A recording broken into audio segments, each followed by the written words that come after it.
ஹே hi, good morning. So மதியமாக இருக்கும் இல்லையா? மதியம் 2 மணிக்கு தான் நம்ம இந்த வீடியோ ரிலீஸ் பண்ணுறோம்.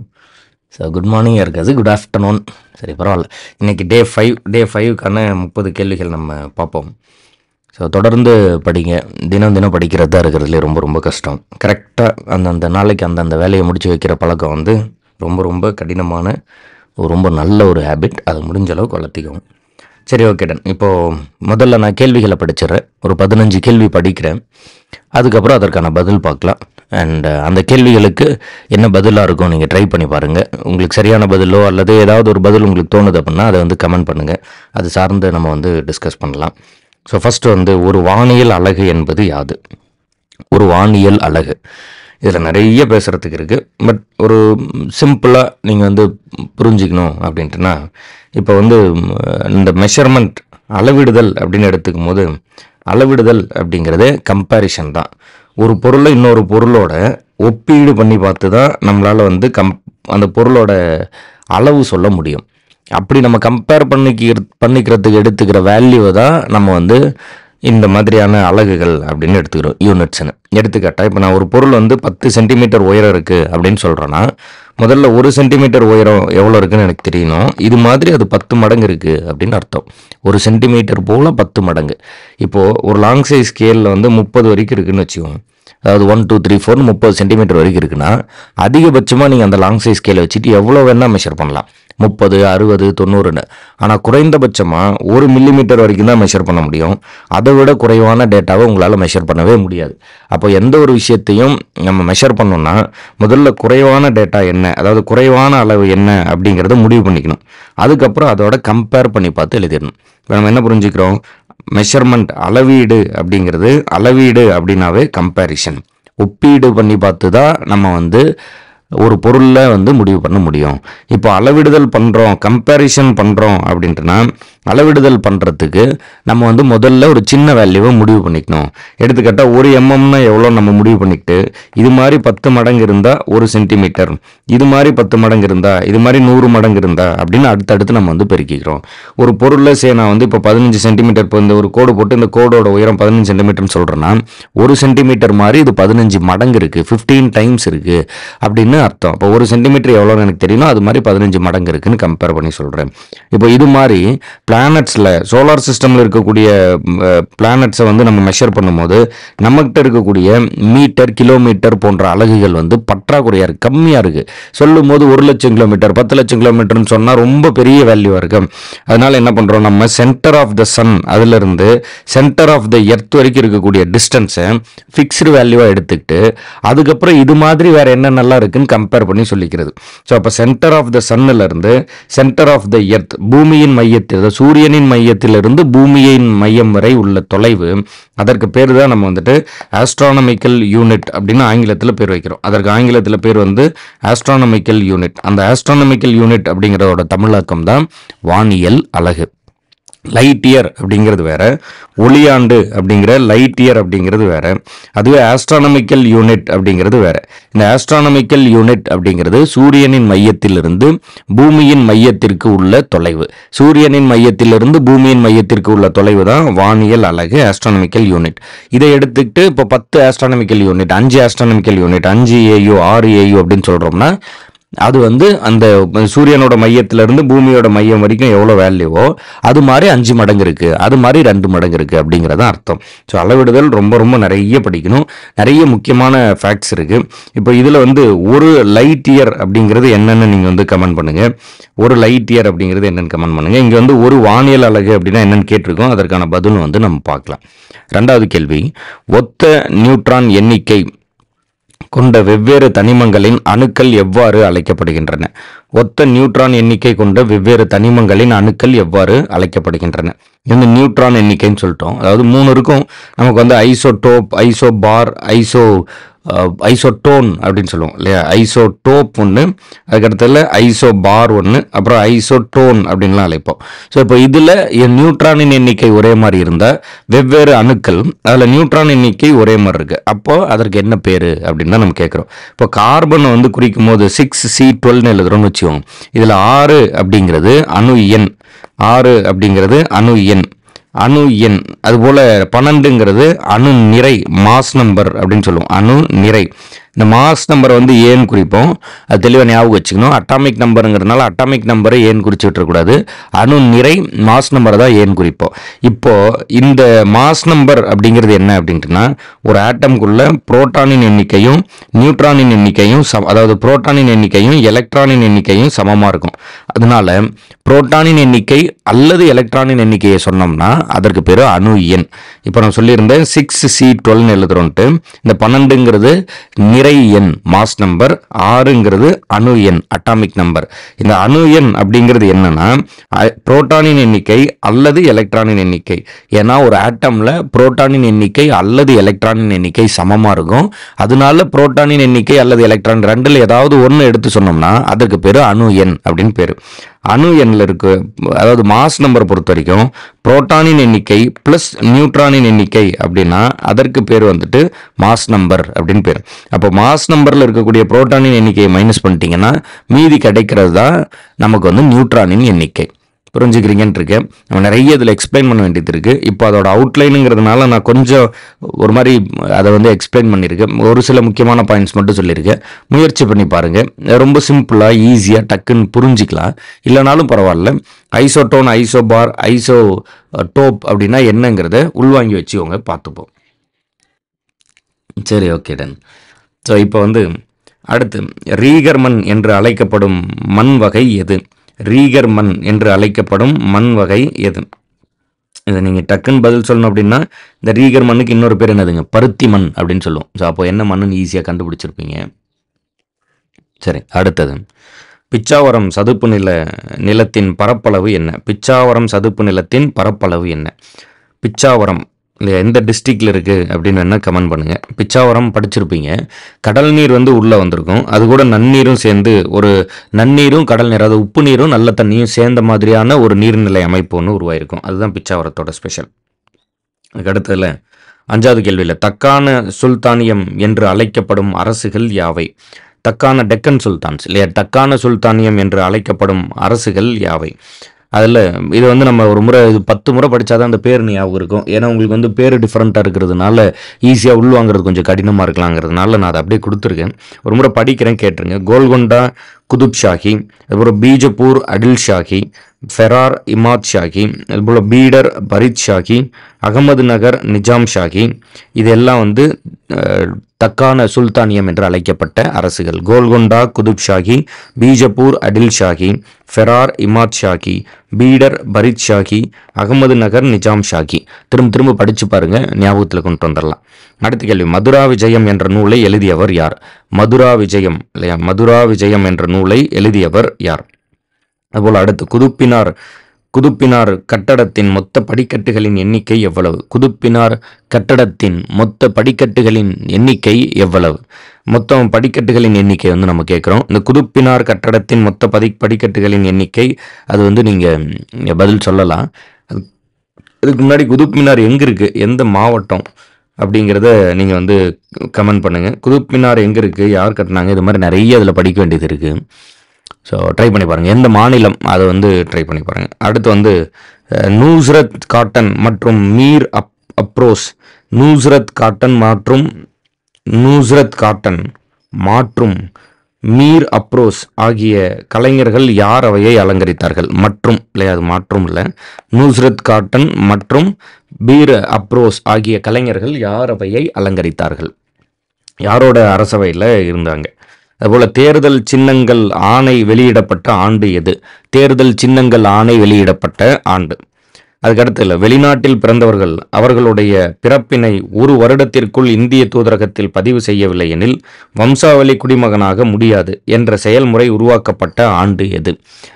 நிறைய இருக்குது இதில் படிக்கிறதுக்கு. நீங்கள் ஆல்ரெடி படிச்சிருந்தா உங்களுக்கு தெரிஞ்சிருக்கும். யூனிட் அதாவது பார்ட் 2ல் நம்ம வந்து குடியுரிமை பற்றி பேசுகிறோம். ஆர்டிக்கல் 5லேருந்து 11 வரைக்கும் வந்து பேசுகிறோம். இதில் வந்து நம்ம நிறைய விஷயத்த வந்து சொல்லலை.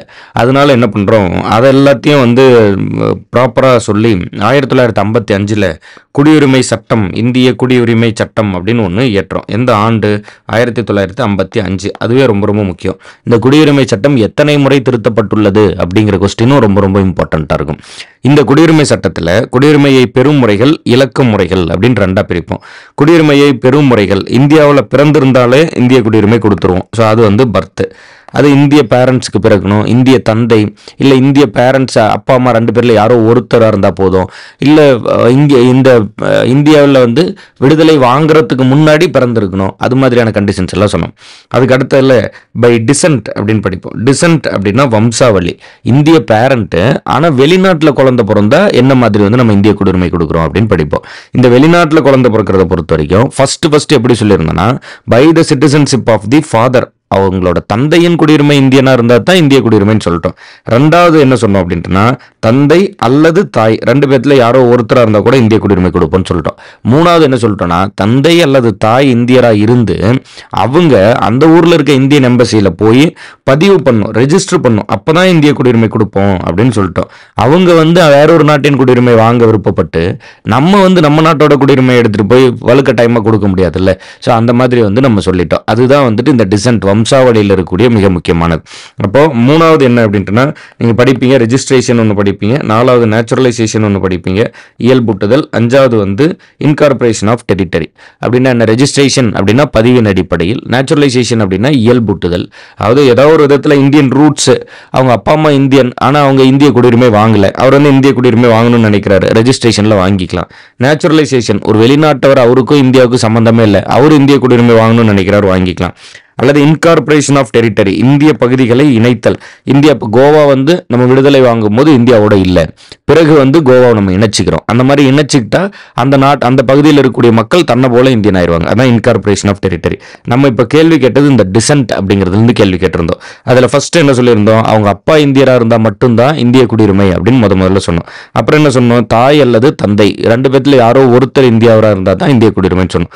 மூணாவது என்ன சொன்னோம்? தாய் அல்லது தந்தை இந்தியராக இருந்து அவங்க தாய் தந்தை வந்து அந்த குழந்தைக்கு நாங்கள் இந்திய குடியுரிமை வாங்க விருப்பப்படுறோம்னு சொல்லி போய் பதிவு பண்ணா தான் இந்திய குடியுரிமை கொடுப்போம்னு சொல்லிட்டோம். அப்போ டிசன்ட் அப்படின்னா வெளிநாட்டில் பிறந்த இந்திய குழந்தைகளுக்கு எப்படி இந்திய குடியுரிமை கொடுக்குறோம் அப்படிங்கிறத பற்றி பேசுறது தான் டிசன்ட். இந்த சட்டம் எல்லாம் எந்த ஆண்டு வருது? 1955 இது எல்லாம் வகைப்படுத்துறோம். இப்போ நம்ம படிச்சதுல என்னது? குடியுரிமையை பெறும் முறைகள்.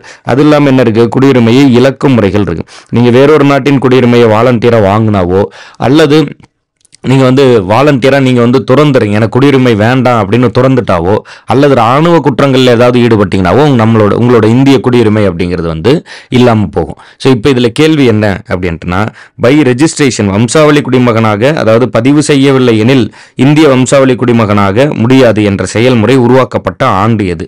எந்த ஆண்டு கண்டிப்பாக நீங்கள் பதிவு பண்ணாதான் இந்திய குடியுரிமை தருவோம் அப்படிங்கிறத இந்தியன் கவர்மெண்ட் சொன்னாங்க? அதுதான் கொஸ்டின். சரி, இதுபோல் அடுத்து உச்சநீதிமன்றத்தின் தனக்கே உரிய நீதி எல்லை பற்றி குறிப்பிடும் விதி எது? Direct question. இந்த ஆர்டிகல் நம்பர் உங்களுக்கு தெரிஞ்சிருக்கணும்.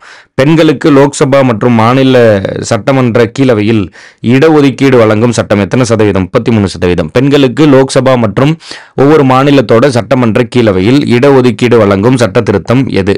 எத்தனாவது சட்ட திருத்தம்? எந்த ஆண்டு? இப்போ தமிழ்நாட்டில் வந்து 234 எம்எல்ஏ இருக்காங்கன்னு வச்சுக்கோங்க. இந்த 234 எம்எல்ஏல எத்தனை பேர் பெண்கள் அப்படின்னு ஒரு கொஸ்டின் வந்ததுன்னா மிகவும் குறைவான நம்பர் தான் இருக்காங்க. ஸோ அப்போ பெண்களுக்குன்னு ஒரு ரிசர்வேஷன் கொடுக்கணும் சட்டமன்றத்தில் அப்படின்னு ஒரு இது இருந்தது.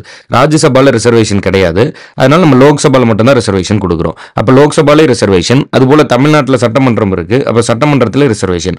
அது மாதிரி மற்ற எல்லா மாநிலங்களோட சட்டமன்றத்திலே ரிசர்வேஷன், மற்ற மாநிலங்களோட சட்ட மேலவை இருந்தால் அங்கே ரிசர்வேஷன் கிடையாது. அதுபோல் ராஜ்யசபாலே ரிசர்வேஷன் கிடையாது. அப்போ லோக்சபா மற்றும் மாநில சட்டமன்றங்களில் நம்ம கொடுக்கக்கூடிய ரிசர்வேஷன் எந்த ஆண்டு வந்தது? சட்ட திருத்தத்தின் எண் எத்தனாவது சட்ட திருத்தம், எந்த ஆண்டு, எத்தனை சதவீத சட்ட திருத்தம் அப்படிங்கிறது ஞாபகம் இருக்கணும். கமெண்ட் பண்ணுங்க. அதுபோல் அடுத்து புதிய குற்றவியல் சட்டங்கள் நடைமுறைக்கு வந்த நாள். இப்போ வந்து இந்த நாக்ரிக் அந்த மாதிரி வந்து பேரெல்லாம் மாற்றி இது பண்ணியிருந்தாங்க. அந்த புதிய குற்றவியல் சட்டங்கள் நடைமுறைக்கு வந்த நாள். அதுபோல் அடுத்து தகவல் அறியும் உரிமை சட்டத்திலிருந்து விலக்கு பெற்ற அரசு அமைப்புகள் யாவை? நம்ம படிப்போம் ரைட் டு இன்ஃபர்மேஷன் RTI 2005 வரும் இல்லையா? இந்த தகவல் அறியும் உரிமை சட்டத்தில் பதில் சொல்ல வேண்டிய தேவையில்லை அப்படின்னு சொல்லி எந்தெந்த அரசு அமைப்புகளுக்கு நம்ம விலக்கு எக்ஸம்ஷன் கொடுத்து வச்சிருக்கோம். அதுபோல் அடுத்து சர்வதேச பெண்கள் ஆண்டு. சர்வதேச பெண்கள் ஆண்டு எப்போது? இந்த 15 கேள்விகளுக்கான பதில் பார்த்துடலாம், கவனிச்சிருங்க. ஃபஸ்ட்டு வந்து ஒரு வானவியல் அலகு ஆஸ்ட்ரானமிக்கல் யூனிட் அப்படிங்கிறது 1.496 இன்ட்டு 10⁻11. 1.496 இன்ட்டு 10⁻11 என்ன யூனிட்னு வரணும், கிலோமீட்டரா மீட்டரா அப்படிங்கிறது இருக்கணும். அதை நம்ம எழுதலை, நீங்கள் அதை செக் பண்ணி கமெண்ட் பண்ணுங்க பார்ப்போம். நம்ம ஒரு புரிதலாக புரிஞ்சுக்கணும்னா 150 மில்லியன் கிலோமீட்டர் அப்படின்னு படிப்பீங்க. 150 மில்லியன் கிலோமீட்டர். இந்த 150 மில்லியன் கிலோமீட்டருங்கிறது தான் நம்ம இந்த மாதிரி, அதாவது இந்த மாதிரி 1.496 எழுதுறது தான் இந்த மாதிரி வந்துட்டு 150 மில்லியன் கிலோமீட்டர்னு மாற்றி எழுதுவோம். இந்த 150 மில்லியன் கிலோமீட்டருங்கிறதும் 1.496ங்கிறது எப்படி வந்து மாறுது, என்ன நடக்குது அப்படிங்கிறதுல பாருங்கள். இந்த இடத்துல கிலோமீட்டரா மீட்டராங்கிறது ரொம்ப ரொம்ப முக்கியம். இதே அசைன்மெண்ட்டாக எடுத்துக்கோங்க. எடுத்துகிட்டு வந்துட்டு அதை வந்து நீங்கள் செக் பண்ணி எழுதுங்க. ஆஸ்ட்ரானமிக்கல் யூனிட் அப்படின்னு சொல்கிறதுனால நம்ம இதை ஏயு அப்படின்னு குறிப்போம். ஆங்கிலத்தில் இதை ஆஸ்ட்ரானமிக்கல் யூனிட்னு சொல்கிறதுனால ஒரு வானவியல் அலகு, வானியல் அலகு இல்லையா, ஒரு வானியல் அலகு அப்படிங்கிறது எத்தனை, 1.496 இன்ட்டு 10⁻11. அதுபோல் அடுத்து ஒத்த நியூட்ரான் எண்ணிக்கை கொண்ட வெவ்வேறு தனிமங்களின் அணுக்கள் எவ்வாறு அழைக்கப்படுகின்றன அப்படின்ட்டுனா ஐசோட்டோன்கள். நம்ம சொல்லியிருந்தோம் ஐசோடோப், ஐசோபார், அது மாதிரி ஒன்று இருக்குது. நியூட்ரானின் எண்ணிக்கை ஒரே மாதிரி இருந்தால் அதற்கு பேர் ஐசோட்டோன்கள் அப்படின்னு பேர். அடுத்து ரீகர் மண் என்று அழைக்கப்படும் மண் வகை எது, அது வந்து கரிசல் மண், பிளாக் சாயில் அப்படின்னு படிப்போம். இந்த பருத்தி மண், கரிசல் மண், இந்த மாதிரியான பேர்லெல்லாம் வரக்கூடிய அதுதான் நம்ம வந்துட்டு ரீகர் மண் அப்படின்னு அழைக்கிறோம். இந்த இடத்துல இன்னொரு கொஸ்டின் கூட கமெண்ட் பண்ணலாம். தமிழ்நாட்டில் வந்து அதிகமாக இருக்கக்கூடிய மண் எது அப்படின்னு நீங்கள் கமெண்ட் பண்ணுங்கள்.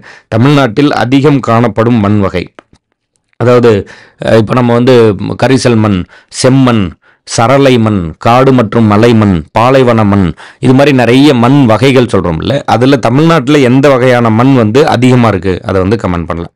அதுபோல் அடுத்து பிச்சாவரம் சதுப்பு நிலத்தின் பரப்பளவு எவ்வளவு, 1100 ஹெக்டேர். பிச்சாவரம் சதுப்பு நிலத்தின் பரப்பளவு வந்து 1100 ஹெக்டேர். அதுபோல் அடுத்து தக்கான சுல்தானியம் என்று அழைக்கப்படும் அரசுகள் யாவை, கோல்கொண்டா குதுப் ஷாஹி, பீஜப்பூர் அடில் ஷாஹி, ஃபெரார் இமாத் ஷாஹி, ஃபீடர் பரித் ஷாஹி, அகமது நகர் நிஜாம் ஷாஹி. இதெல்லாம் அதாவது டெக்கான் சுல்தான்கள்.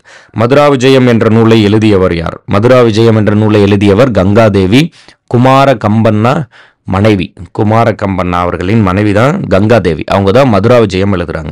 அதுபோல் குதுப்பினார் கட்டடத்தின் மொத்த படிக்கட்டுகளின் எண்ணிக்கை வந்து 379. குதுப்பினார் கட்டடத்தில் மொத்த படிக்கட்டுகளின் எண்ணிக்கை எவ்வளோ, 379. மனப்பாடத்தில் வைக்கணும். அதுக்கடுத்ததில் நுஸ்ரத் காட்டன் மற்றும் மீர் அப்ரோஸ் ஆகிய கலைஞர்கள் யார் அவையை அலங்கரித்தார்கள், ஜலாலுதீன் கில்ஜி. அதுக்கடுத்தல தேர்தல் சின்னங்கள் ஆணை வெளியிடப்பட்ட ஆண்டு எது, தேர்தல் சின்னங்கள் ஆணை வெளியிடப்பட்ட ஆண்டு 1968, 1968, 1968. அதுபோல் அடுத்து வெளிநாட்டில் பிறந்தவர்கள் அவர்களுடைய பிறப்பினை ஒரு வருடத்திற்குள் இந்திய தூதரகத்தில் பதிவு செய்யவில்லை எனில் இந்திய வம்சாவளி குடிமகனாக முடியாது என்ற செயல்முறை உருவாக்கப்பட்ட ஆண்டு வந்து 2004 டிசம்பர் 3. 2004 டிசம்பர் 3 இருந்து என்ன சொல்றாங்க, கண்டிப்பா போய் ரெஜிஸ்டர் பண்ணணும், இல்லைன்னா அவங்களுக்கு இந்திய குடியுரிமை கிடையாது அப்படின்னு சொல்றாங்க. உச்சநீதிமன்றம் தனக்கே உரிய நீதி எல்லை பற்றி குறிப்பிடும் விதி எது, ஆர்டிகல் 131. அதுபோல பெண்களுக்கு லோக்சபா மற்றும் மாநில சட்டமன்ற கீழவையில் இடஒதுக்கீடு வழங்கும் சட்ட திருத்தம் எது, 106வது சட்ட திருத்தம் 2023. இதை இம்ப்ளிமெண்ட் பண்ணியாச்சு. எந்த எலெக்ஷன்ல இருந்து அமலுக்கு வரும்னு சொல்லியிருக்காங்க அப்படிங்கிறதையும் கூட கமெண்ட் பண்ணுங்க. இந்த எலெக்ஷன்ல 2026 அமலுக்கு வரப்போறது இல்லை. ஸோ அப்போ எந்த எலெக்ஷன்ல இருந்து அமலுக்கு வரப்போகுது அதெல்லாம் சொல்லுங்க. அடுத்து புதிய குற்றவியல் சட்டங்களை நடைமுறைக்கு வந்த நாள் எது, புதிய குற்றவியல் சட்டங்கள் நடைமுறைக்கு வந்த நாள் எது, ஜூலை 1, 2024. தகவல் அறியும் உரிமை சட்டத்திலிருந்து விலக்கு பெற்ற அரசு அமைப்புகள் வந்து எது, பாதுகாப்புத்துறை, உளவுத்துறை, மத்திய சேம காவல் படை மற்றும் எல்லை பாதுகாப்பு படை. அப்போ தகவல் அறியும் உரிமை சட்டத்தில் பதில் சொல்ல வேண்டிய கட்டாயம் யாருக்கு இல்லை அப்படின்னா பாதுகாப்புத்துறை, உளவுத்துறை, மத்திய சேம காவல் படை மற்றும் எல்லை பாதுகாப்பு படைக்கு இல்லை. அடுத்து சர்வதேச பெண்கள் ஆண்டு எது, சர்வதேச பெண்கள் ஆண்டு 1978. சர்வதேச பெண்கள் ஆண்டு 1978. அடுத்து முதலீட்டு விலக்கல் தொடர்பாக அமைக்கப்பட்ட குழு எது, அடுத்த 15 கேள்வி வாசிச்சிடலாம், கவனிங்க. முதலீட்டு விலக்கல் தொடர்பாக அமைக்கப்பட்ட குழு. அதுபோல் அடுத்து ஹரிபி ஹட்டாவோ என்ற முழக்கம் எந்த 5 ஆண்டு திட்டத்தில் அறிமுகம் செய்யப்பட்டது, மகாராஷ்டிரா மாநிலத்தில் நாசிக் அச்சகம் தொடங்கப்பட்ட ஆண்டு எது, நாசிக் அச்சகம் தொடங்கப்பட்ட ஆண்டு. அதுபோல் அடுத்து ஜவஹர் ரோஸ்கர் யோஜனா வேலைவாய்ப்பு திட்டம், ஜவஹர். ஓகே, அடுத்தது வந்து ஓகே. ஸோ இப்போ ஜவஹர் ரோஸ்கர் யோஜனா தொடங்கப்பட்ட ஆண்டு. கோத்தாரி கல்வி குழு அறிமுகம் செய்த கல்வி திட்டம் எது? அடுத்தது, இந்தியாவில் வங்கிகள் தேசியமயமாக்கப்பட்ட ஆண்டுகள் யாவை? இந்தியாவில் வங்கிகள் தேசியமயமாக்கப்பட்ட ஆண்டுகள் 2 முறை தான் தேசியமயமாக்கியிருக்கோம். NHRM national rural health mission Tamil என்ன சொல்கிறோம்? தேசிய ஊரக சுகாதார திட்டம் தொடங்கப்பட்ட ஆண்டு எது? தேசிய ஊரக சுகாதார திட்டம் தொடங்கப்பட்ட ஆண்டு. தமிழ்நாடு தரவு கொள்கை வெளியிடப்பட்ட ஆண்டு. செங்கல்பட்டு மாவட்ட ஆட்சியர் திரிமன் ஹீரே அறிக்கை எதனுடன் தொடர்புடையது? செங்கல்பட்டு மாவட்ட ஆட்சியர் திரிமன் ஹீரே அறிக்கை எதனுடன் தொடர்புடையது? அதுக்கடுத்து, மத்திய அரசால் அமைக்கப்பட்ட முதல் பிற்படுத்தப்பட்டோர் குழு எது? மத்திய அரசால் அமைக்கப்பட்ட முதல் ஃபர்ஸ்ட் பேக்வர்ட் கிளாஸ் கமிஷன் பிற்படுத்தப்பட்டோர் குழு எது? அயலக தமிழர் தினம் எப்போது அனுசரிக்கப்படுகிறது? வைக்கம் போராட்டத்தின் வெற்றியாக தந்தை பெரியார் அவர்களுக்கு வைக்கம் வீரர் என்ற பட்டத்தை திருவிக அவர்கள் எந்த இதழின் மூலம் அறிவித்தார்? வைக்கம் போராட்டத்தின் வெற்றியாக தந்தை பெரியார் அவர்களுக்கு வைக்கம் வீரர் என்ற பட்டத்தை திருவிக அவர்கள் எந்த இதழின் மூலம் அறிவித்தார்? அடுத்து, பஞ்சமர் பள்ளிகள் என அழைப்பதை ஆதி திராவிடர் பள்ளிகள் என அழைக்க வேண்டும் என்று யார் இல்லையா, ஒரு 2 கோடிட்டிடம் கொடுத்துறோம். மற்றும் யார் போன்றோர் கூறினர். பஞ்சமர் பள்ளிகள் என அழைப்பதை ஆதி திராவிடர் பள்ளிகள் என அழைக்க வேண்டும் என யார் போன்றோர் கூறினர். 2 நபர்கள் பேர் கேட்கிறோம். சென்னை மாகாணத்தில் ரயத்வாரி முறை மீது ஆய்வு செய்யுமாறு ஆங்கில அதிகாரி நியமனம் செய்யப்பட்டார். சென்னை மாகாணத்தில் ரயத்வாரி முறை மீது ஆய்வு செய்யுமாறு நியமிக்கப்பட்ட ஆங்கில அதிகாரி யார்? அதான் கேள்வி. நியமிக்கப்பட்ட ஆங்கில அதிகாரி யார்? அடுத்து, இந்திய தேசிய காங்கிரசின் 3வது மாநாட்டில் கலந்து கொண்ட 607 அகில இந்திய பிரதிநிதிகளில் இந்திய தேசிய காங்கிரஸ் 3வது மாநாட்டில் கலந்து கொண்ட 607 அகில இந்திய பிரதிநிதிகளில் எத்தனை பேர் சென்னை மாவட்டத்தைச் சேர்ந்தவர்கள்? 3வது மாநாடு எங்க நடந்ததுன்னு நீங்க கமெண்ட் பண்ணுங்க. இந்திய தேசிய காங்கிரஸோட முதல் மாநாடு, 2வது மாநாடு, அதுக்கப்புறம் 3வது மாநாடு நடக்கும். அந்த 3வது மாநாடு எந்த ஊர்ல நடந்தது? அந்த 3வது மாநாட்டில் மொத்தமா 607 பேர் கலந்துக்கிறாங்க. அதுல சென்னையிலிருந்து மட்டும் எத்தனை பேர் கலந்துக்கிட்டாங்க? இதுதான் கொஸ்டின். சரி, ஓகே டன். பதிலெல்லாம் பார்த்துடலாம். 16வது கேள்வி 15க்கு பார்த்துட்டு இருந்தானே. சர்வதேச பெண்கள் ஆண்டு 1978. இதில் சர்வதேச குழந்தைகள் ஆண்டு எப்போ? அதையும் கூட கமெண்ட்டில் சேர்த்திக்கோங்க. நிறைய கமெண்ட் சொல்கிறோம் தான். துணை கேள்விகள் நிறைய இருக்கும். கமெண்ட் பண்ணுங்கள், முயற்சி பண்ணி பாருங்கள். துணை கேள்விகளுக்கு பதில் கொடுக்க நிறைய கேள்விகள் நம்ம படிக்கிற மாதிரி இருக்கும். மற்றவங்களும் அது சார்ந்து என்ன ஆன்சர்னு சொல்லி ஒரு முறை எடுத்து பார்த்துப்பாங்க. அதனால் நிச்சயமாக அதை ட்ரை பண்ணி பாருங்கள். முதலீட்டு விலகல் தொடர்பாக அமைக்கப்பட்ட குழு எது? 16வது கேள்வி. அது சி ரங்கராஜன் குழு. அப்படின்னா என்னன்னா, இன்வெஸ்ட்மெண்ட் அப்படின்னு சொல்லுவோம். அதாவது இப்போ ஒரு கம்பெனி கவர்மெண்ட் இருக்குன்னு வச்சுக்கோங்க, அதை கம்ப்ளீட்டாக ப்ரைவேட்டுக்கு வித்துறாம சேல் பண்ணிடாம, ப்ரைவேட்டைசேஷன் பண்ணாமல் இன்வெஸ்ட்மெண்ட் பண்ணுறது. இன்வெஸ்ட்மெண்ட் அப்படின்னா என்னது? கொஞ்சம் கொஞ்சமாக தன்னோட பங்குகளை அரசு குறைச்சிக்கிட்டே வருது. இப்போ ஃபர்ஸ்ட் ஒரு 10 லட்ச ரூபா இன்வெஸ்ட் பண்ணியிருக்கோம்னா அப்புறம் ஒரு 5 லட்சம் ஆக்குறது, அப்புறம் 3 லட்சம் 4 லட்சம் ஆக்குறது. அந்த மாதிரி தன்னோட முதலீடை குறைச்சிக்கிட்டே வரலான்னு, கவர்மெண்ட்டோட முதலீடை குறைச்சிக்கிட்டே வரலாங்கிற அந்த ரெக்கமெண்டேஷனை கொடுக்கக்கூடிய ஆட்கள் தான் அது ரிலேட்டடான அந்த எப்படி பண்ணலாம் அப்படிங்கிறத பார்த்து சொல்லி அமைக்கப்பட்ட குழு தான் சி ரங்கராஜன் குழு. அடுத்து, ஹரிபி கட்டாவ் என்ற முழக்கம் எந்த 5ஆண்டு திட்டத்தில் அறிமுகம் செய்யப்பட்டது? இது ஒரு கன்ஃபியூசிங்கான கொஸ்டின். ஒரு சில இடத்துல கூகுள் பண்ணிங்கன்னா கூட ஒரு சில இடத்துல 5வது 5ஆண்டு திட்டம் 5th 5-year பிளான் கொடுத்துருவாங்க. பட் அது இல்லை, 6th 5-year பிளான் தான் கரெக்ட். நம்ம அந்த ஆன்சரை 6th 5-year பிளானே கொடுத்துருப்போம். நம்மளோட புத்தகத்திலே 6ஆம் 5ஆண்டு திட்டம் இருக்கும், கரெக்டாக இருக்கும். ஸோ அப்போ ஸ்கூல் புக்கில் இருக்கிறது படி போயிருங்க. நீங்கள் வேணா உங்களுக்கு சந்தேகமாக இருந்தால் கூகுள் பண்ணி பார்க்கலாம். 5வது 5ஆண்டு திட்டம்னு வரும், வாய்ப்பு இருக்குது. ஸோ அதை சரி பண்ணி ப்ராப்பராக படிச்சுக்கோங்க. 6வது 5ஆண்டு திட்டம் தான் கரெக்டு. ஹரிபி கட்டாவ் அப்படிங்கிறது 5ஆண்டு திட்டத்தில் வந்தது 6ல் தான். ஆனால் 5வது 5ஆண்டு திட்டம் இருக்கும் போதே எலெக்ஷன் பிரச்சாரமாக இதை பேசிக்கிட்டு இருந்தாங்க அப்படின்னு சொல்லிட்டு இந்தியன் எக்கானமின்னு சொல்லிட்டு சங்கர் கணேஷ் அப்படின்னு ஒருத்தர் ஒரு புத்தகம் எழுதியிருப்பார். நல்ல ஒரு சிறந்த புத்தகமாக இருக்கும். அதில் அவருமே மென்ஷன் பண்ணி பேசியிருப்பார். சரி, ஓகே டன். அதுபோல் மகாராஷ்டிரா மாநிலத்தில் நாசிக் அச்சகம் தொடங்கப்பட்ட ஆண்டு எது? 1925.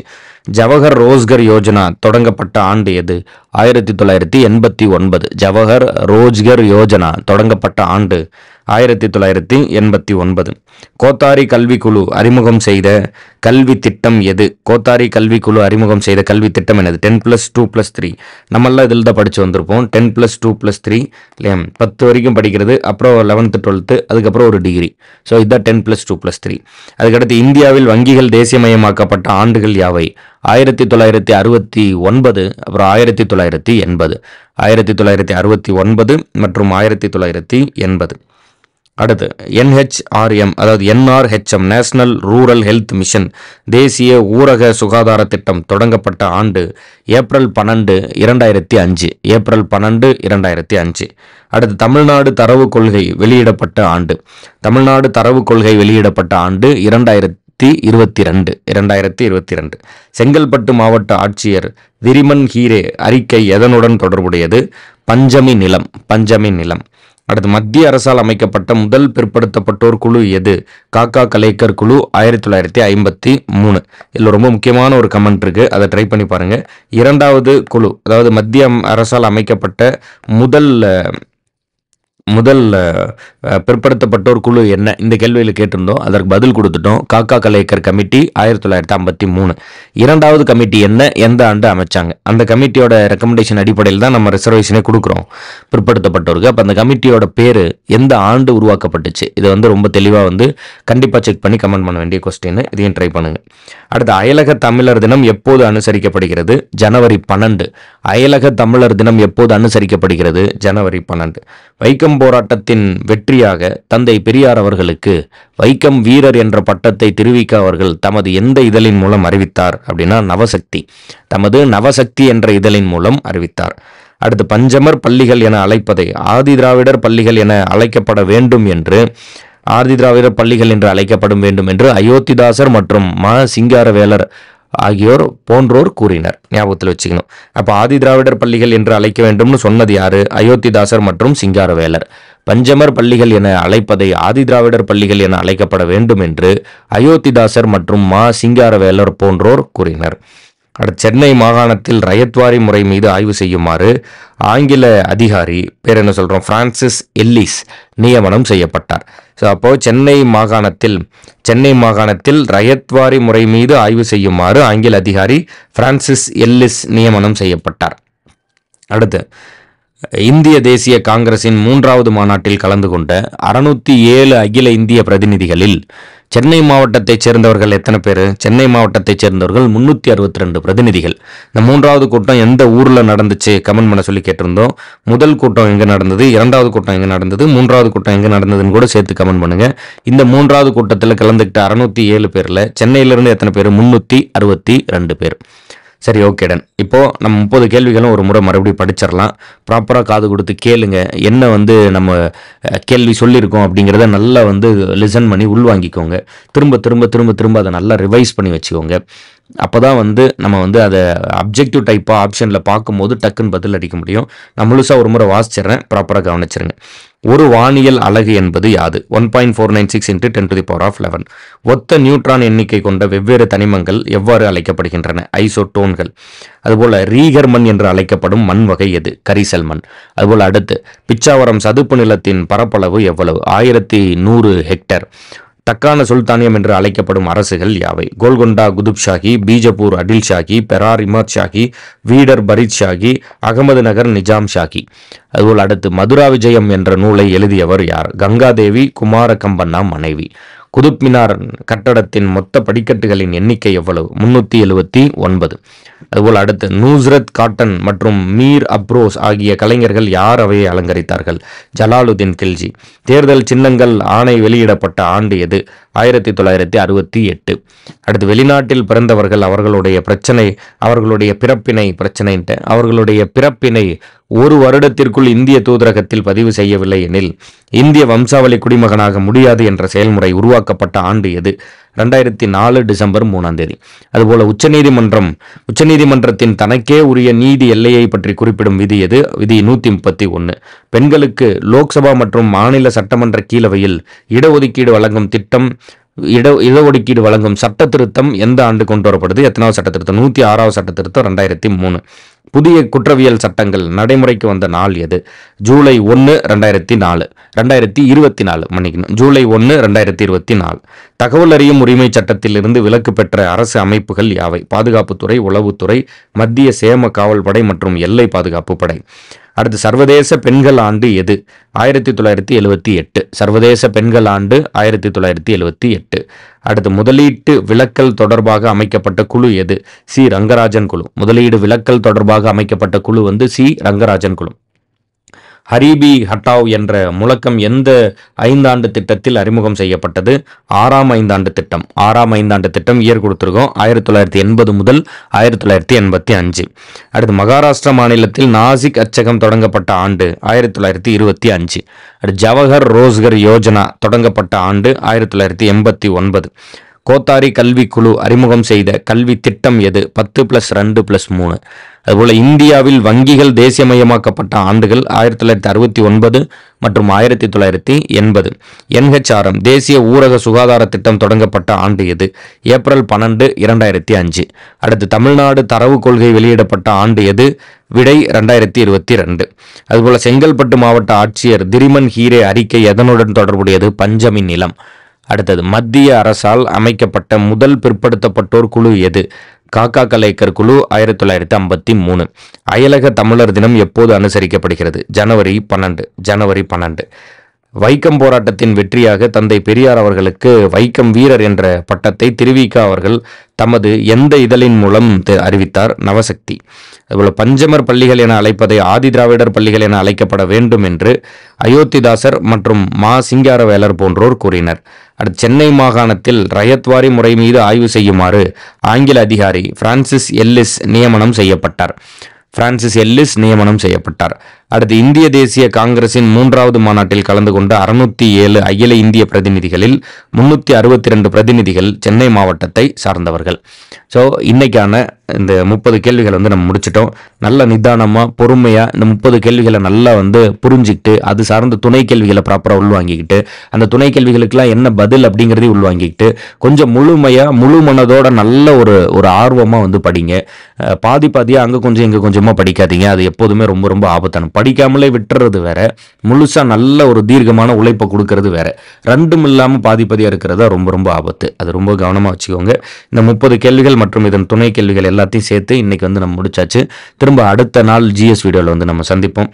அதுவரை கீப் சப்போர்ட்டிங் அஸ். தேங்க்யூ. டடா.